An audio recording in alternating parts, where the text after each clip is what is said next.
앞서 불임을 유발하는 다양한 원인들을 찾아봤다면요. 지금부터는 적절한 치료와 관리에 대해서 알아보도록 하겠습니다. 원장님, 실제 불임 치료는 이제 어떻게 이루어지는지 좀 구체적인 설명을 부탁드릴게요. 네, 불임 치료 같은 경우에는 아까 말씀드렸던 그런 생활 수칙을 잘 지키고 있는지 인터뷰하는 거에 시작되고요. 그리고 거기에 뭔가 문제가 있다면 그걸 교정하도록 이제 설명해 드리는 것으로 시작을 하게 되죠.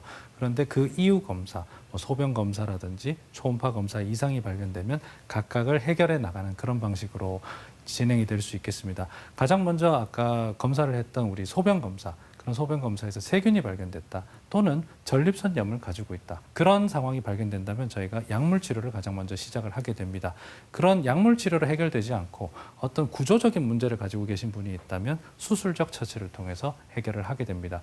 그런데 약물 치료나 수술적 처치를 했음에도 불구하고 아니면 이런 과정으로 해결할 수 없는 상황이라면 정자를 직접 구해내야 되기 때문에 정자가 있는지도 확인해야 되고 직접 구하기 위해서 정자 확인 획득, 정자를 확인하고 획득하는 조직 검사를 하게 됩니다. 그리고 거기에서 정자가 획득이 됐다면 난자에 직접 이 정자를 공급하는 시험관 아기 같은 그런 인공수정 방법을 사용을 하게 됩니다. 남성 불임을 개선하기 위한 노력 중에서 계속 반복적으로 나오는 이야기가 바로 담배 이야기인데요. 금연과 절주가 가장 중요합니다. 금연은 임신 준비의 기본입니다. 그런데 이 금연의 효과가 3달 뒤부터 발생합니다. 고환 속에 있는 정모 세포가 운동성을 획득하고 아까 정관의 끝에 이제 대기실에 입장하는 데까지 3개월이 걸립니다. 적어도 3달 이상은 금연을 하셨을 때 영향을 미치기 때문에 아예 거의 한 반년 이상 내가 담배를 끊겠다 이런 생각으로 시작을 하시는 게 좋습니다. 다음으로는 적정한 고환 온도를 유지하는 게 상당히 중요합니다. 계속 말씀드리지만 최적 온도는 34도입니다. 그래서 정자와 남성 호르몬을 원활하게 생성하기 위해서 34도를 지켜주는 게 좋고요. 남성 호르몬은 생식기의 기능을 유지를 하는데 아주 핵심적이기 때문에 정자뿐만 아니라 남성 호르몬의 기능도 우리가 보존하기 위해서 온욕을 피하는 것, 그리고 열선 키는 것을 피하는 것, 그런 생활 습관이 중요하겠습니다. 저는 샤워도 좀 길게 하고 나면 몸이 뜨거워져 있는데요. 샤워 끝나고 나서 생식기 부분에만 한 30초 정도, 1에서 30 정도 세면서 냉수 마찰 하시고 끝내시는 게 어때요? 이렇게 설명을 드립니다. 여유 있는 하의 입기도 상당히 좋습니다. 옛날에 이렇게 꽉 끼는 교복 한번 유행해서 저 바지를 어떻게 입나 싶은 바지가 유행한 적이 있었는데 꽉 끼는 바지를 좋아하는 분들이 종종 있습니다. 그런데 꽉 끼는 바지도 좋지 않고요. 그리고 다리를 꼬는 습관도 좋지 않습니다.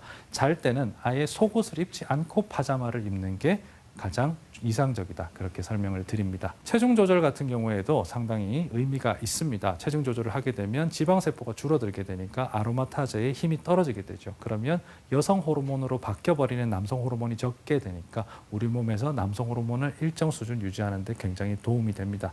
그리고 음낭 주변에 지방세포가 주니까 고환 온도 유지하는 데도 상당히 도움이 되죠. 다음으로는 전자파를 멀리하는 겁니다. 전자파에 대해서 조금 간과하시는 분들이 꽤 있는데요. 연구들을 살펴보면 확실하게 영향을 준다고 합니다. 그래서 노트북 자체에서 전자파도 나오고요. 그걸 식히기 위한 열이 아래쪽으로 빠지기 때문에 고환 온도까지 올립니다. 그래서 노트북은 절대 다리 위에 올리지 마시라고 말씀을 드리고, 휴대폰 같은 경우에도 스마트폰을 우리가 앞주머니에 놓는다든지 그렇게 하는 것은 전자파를 바로 받을 수 있는 영향이 있기 때문에 휴대전화는 가급적이면 가방에 넣고 다니시길, 그것도 책을 물건이 있으면 그 앞쪽에 휴대전화를 두는 게 좋지 않을까, 그렇게 설명을 드립니다. 그리고 와이파이 같은 통신을 위한 기기들도 잘 때는 거의 쓰질 않잖아요. 쓰지 않는 통신기기는 끄고 주무시는 게 좋고요. 이런 통신기기를 우리 테이블 아래쪽에 이쪽에 놔두는 것도 직접적인 영향을 받을 수 있기 때문에 조금 먼 곳에 두시기를 권해드립니다.